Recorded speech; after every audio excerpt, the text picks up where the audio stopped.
ঢাকা বিশ্ববিদ্যালয়ের হলগুলোতে আসতে শুরু করেছেন শিক্ষার্থীরা। তবে চলমান পরিস্থিতিতে শিক্ষা প্রতিষ্ঠান খোলা রাখার সিদ্ধান্তকে হঠকারী বলছেন শিক্ষক প্রতিনিধিরা। অবিলম্বে সবার কাছে গ্রহণযোগ্য সরকার ব্যবস্থা নিশ্চিতের দাবি জানানো হয়।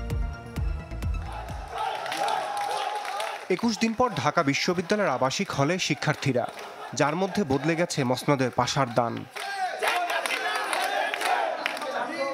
যাদের আন্দোলন সংগ্রামে এই পরিবর্তন, তাদের উচ্ছ্বাসই বলে দেয় এ যেন পুরনো আবাসস্থলেই পরাধীনতার শৃঙ্খল ভেঙে নতুনের আগমন। ছাত্র জনতার এই মুখপাত্র জানালেন, নতুন সরকার ব্যবস্থা নিয়ে তাদের ভাবনা। কথা বলেন দেশের বর্তমান পরিস্থিতি নিয়েও। এখানে আমরা বিভিন্ন দলের মতামত নিতে পারি, তাদের পরামর্শ নিতে পারি, কিন্তু কেউ একজন প্রেসক্রাইব করলে আমরা সেটি প্রকাশ করবো, সেটি কোনোদিন হবে না। বাংলাদেশের মানুষও সেটি কোনোদিন চায় না, মেনেও নিবে না।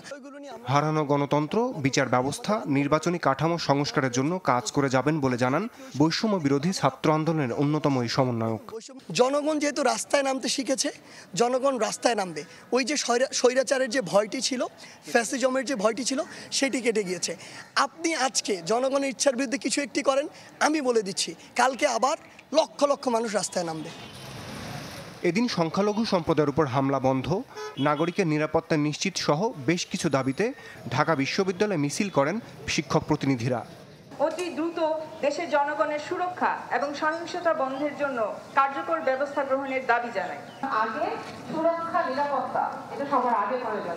নাগরিকের জানমালের নিরাপত্তা না দেওয়া পর্যন্ত অন্য কোনো কিছুর দিকে আগামী মুহূর্তে সমীচীন হবে না। ছাত্র জনতার এই অভূতপূর্ব ঐতিহাসিক গণ অভ্যুত্থানকে কেউ যেন কালিমা লিপ্ত করতে না পারে, সেদিকে সকলের কড়া নজর রাখতে হবে। কোনো সরকার ছাড়া বর্তমান পরিস্থিতিতে কোনো অস্বাভাবিক শক্তি যাতে ক্ষমতা দখল করতে না পারে, সেদিকে সবাইকে নজর রাখার আহ্বান জানানো হয়। রমিজ হুসাইন, চ্যানেল 24, ঢাকা।